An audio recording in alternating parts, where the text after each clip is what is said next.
So a lot going on today.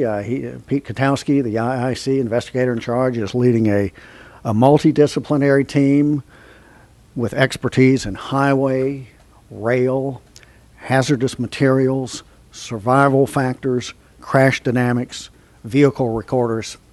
And today we are pulling all of these resources together out in the field to conduct an accident recreation. This is fascinating. It's still going on.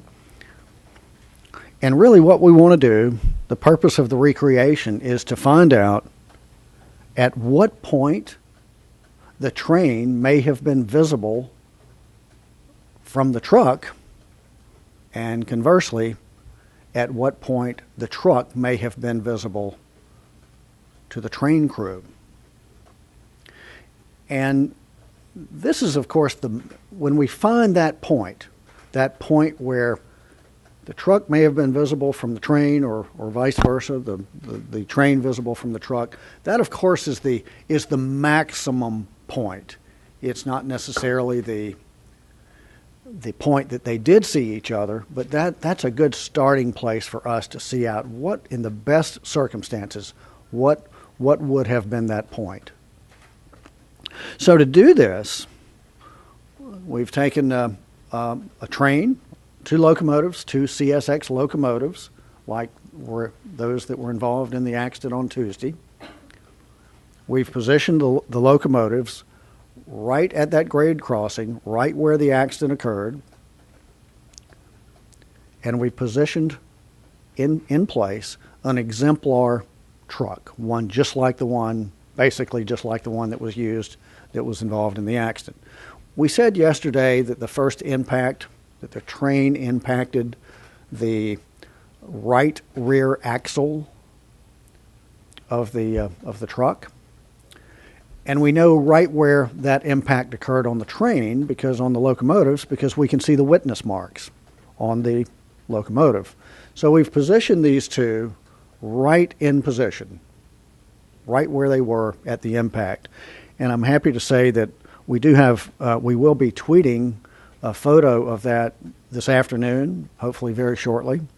And so it will show this garbage truck, trash truck, positioned right next to the locomotive. And so now that we have that as a starting point for the collision, we'll then back each other up. Let's back it up a half second, 1 second. And let's go back and let's document. Let's just back each one up. For example, we know that the train was doing, our preliminary information indicates the train was doing 49 miles per hour at the time of collision. Just doing some math there, we know that the train, that means it's traveling about 72 feet per second. So if we want to go 1 second back in time, 1 second prior to the collision, we can back the locomotive up 72 feet roughly.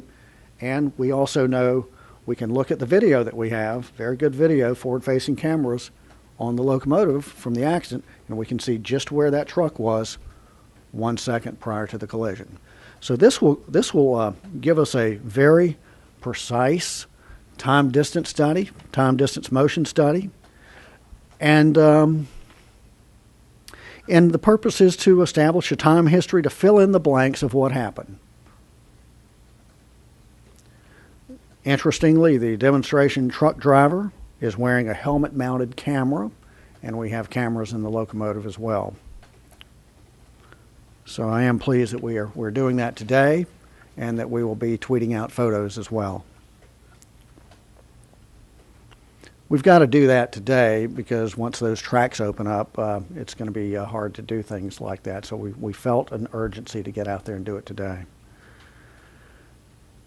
The train interviews, the train crew interviews, those are being conducted today. And the train crew, our investigators got on the road at literally 6 o'clock this morning. The train crew members live about 4 hours away from here in Virginia. So the first interview was going to take place at 1. So it'll be interesting to see what their perspective of things is. We have plans to interview the driver of the truck when he is available. and we have obtained blood samples that will be used, and we do this for any transportation accident that we investigate. We want drug and alcohol testing done.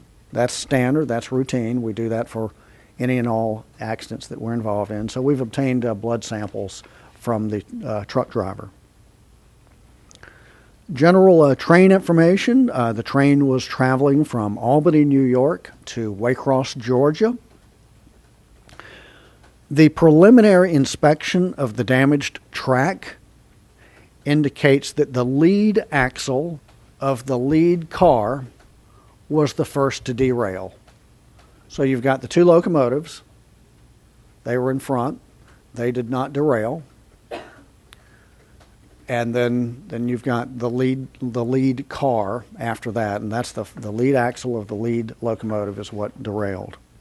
The lead car, not locomotive. That's correct. The lead rail car and not the lead locomotive.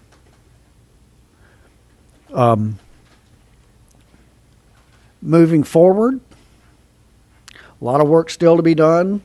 We will be surveying the grade crossing and documenting the grade crossing. We have a 3D laser scanner, and this is a fancy sort of a device that it rotates 360 degrees.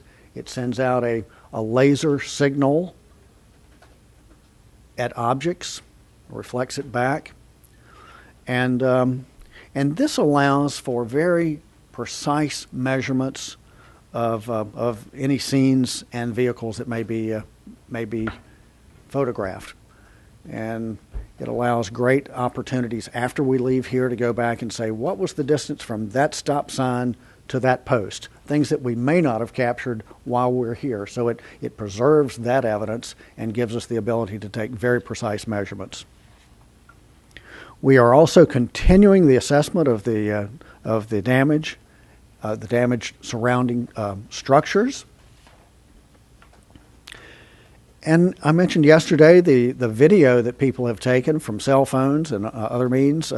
That is very much very important to us, and so we're requesting witness videos that may be of possible use to us, and for those who may have such video, please contact us at this email address, which is witness@ntsb.gov.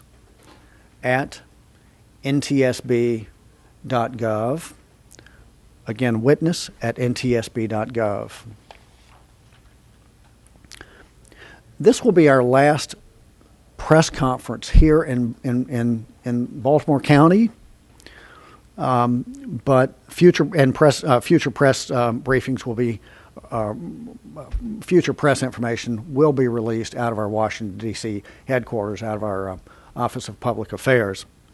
You can follow us at Twitter, and our Twitter handle is @NTSB, and you can follow us at our website, www.ntsb.gov.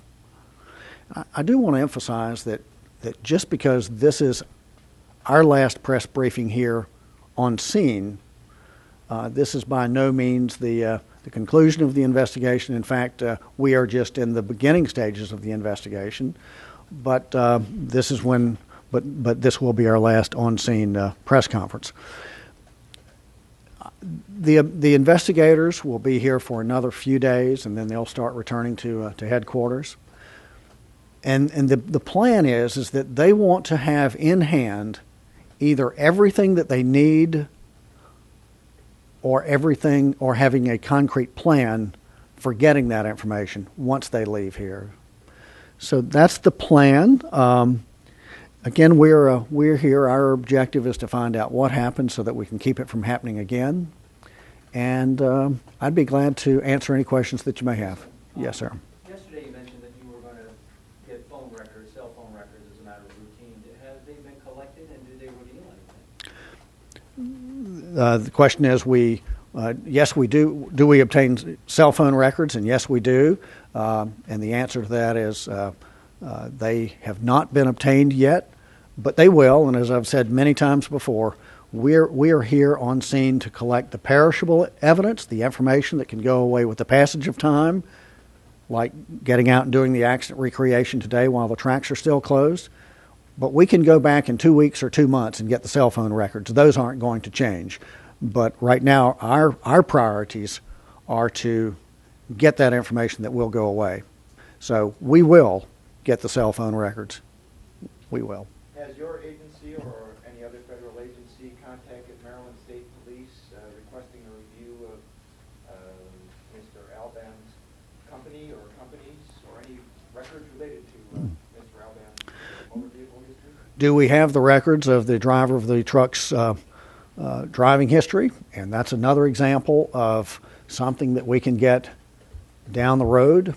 Literally, we can get that in 2 weeks or 2 months. That information is not going to change. Our priority is to get out there and document those things that will go away with the passage of time. So we have checked into their company to see what their company record looks like in terms of their DOT inspections. And I had those figures yesterday. I do not have them today, but they have a higher than average number of placing vehicles out of service. So the DOT does compliant. They do roadside inspections, and if a vehicle doesn't meet certain criteria, they will place them out of service. And this company does have a higher than average number of vehicle out of service violations. Do you have any dollar figure for the amount of damage that was done to the nearby businesses and homes? Do we have a dollar estimate for the damage done to the businesses and the homes? And that, I'm sure, is a topic that will be debated for many months to come in terms of what things are worth. We are assessing that from the big picture perspective, and we will eventually gather all of that. We do have some information on the track damage. We have an estimate on that if you'd be interested in that. And according to the CSX, the damage to the track damage itself is about $120,000. The damage to the equipment, the rolling stock, $505,000. I'm sorry, $500,000. The environmental cost, of course, has yet to be determined, but that's what CSX is telling us right now. What was the second figure? Yeah. The equipment, the CSX equipment? Let me go over them just one more time from the top. The track damage, $120,000. The damage to the equipment, let's say $500,000, $500,000. So that's what they're saying. Can you, I know you don't have the records in front of you regarding the safety record of all the waste, but can you at all speak to the types of violations or why those trucks may have been out of service? Can I speak to why those trucks were out of service? I would think the best place to go there to look at that. These records are online at the U.S. Department of Transportation. If you look under the Federal Motor Carrier Safety Administration, there's a system called SAFER, and that's where those records are kept, and they are available online. That's where actually we pull them from. And have you been able to examine the truck and see if there were any problems at this point with the brakes or the engine or the transmission or anything that we can? Have we been able to examine the truck to see if there's any mechanical issues? And that is, in fact, what we are doing today. We're looking at all of that, doing a post-crash inspection of the truck. Oh. Truck stop at the time of impact? I'm sorry, we'll ask. How beneficial is the video, we've all seen it, by the company that showed the actual impact from an investigative standpoint? So how beneficial is video? And the point is, yes, out there on the network, on YouTube and other sources, we're seeing this video that was from a surveillance camera. And how helpful is that? And I'll have to say that is extremely helpful. If you can have a picture, if you can have a video, that tells a lot. It will tell us. I've had questions. Was the truck stalled on the tracks? Well, we can tell from the forward-facing video camera that is on the facing forward on the locomotives. We can see the truck moving across the track. We can see from this other source that the truck is moving across the track. So I think that it alleviates a lot of questions, and it also answers a lot of questions. So it's very important, and that's why we're asking the public, if they do have And I don't think necessarily if we have a picture of the explosion that's taken 3 miles away, that's probably not necessarily what we're looking for. But if we have something that can help us understand the impact forces, and for example, the video that you mentioned, the surveillance video, that gave us a very precise timeline on when the explosion was. 5 minutes and 23 seconds after the impact. So that video is very helpful. I'm sorry, sir, you had a question. Then You we'll. answered that question, but have you determined whether the trash truck was speeding or what speed it was going as it was crossing the track? Have we determined the speed in which the truck was moving? We have estimated it at this point based on when it came into the picture and when the collision occurred, and we know the distance and we know the time, so therefore we can do a time speed distance calculation. I don't know that speed, but that's what our guys are out there using today in the recreation. Sorry, you had a question back here. Are you satisfied that CS6 provided a manifest to first responders in a timely way? Are we satisfied that the manifest from the first has been the cargo manifest, freight manifest has been provided to the first responders? That is a matter of course. We're always going to go back and look at the emergency response, look at the timeliness of it, see if it's appropriate, and that's something that we always look at, especially in an accident involving the carriage of hazardous materials. Next question. Were there any video sources that you could actually see the driver? Were there any sources that we could actually see the driver? And we do have forward-facing video from the front end of the locomotive, and we just took I looked at it and saw it replayed quickly on a laptop. I wasn't specifically looking for the driver, but I have a feeling that with taking still images of that and enhancing those images, we may be able to get some information from that. So that was the last question. I want to thank you all for covering this. Our team will be here several more days, and this is very important to us. We want to find out what happened so that we can keep it from happening again. Thank you very much.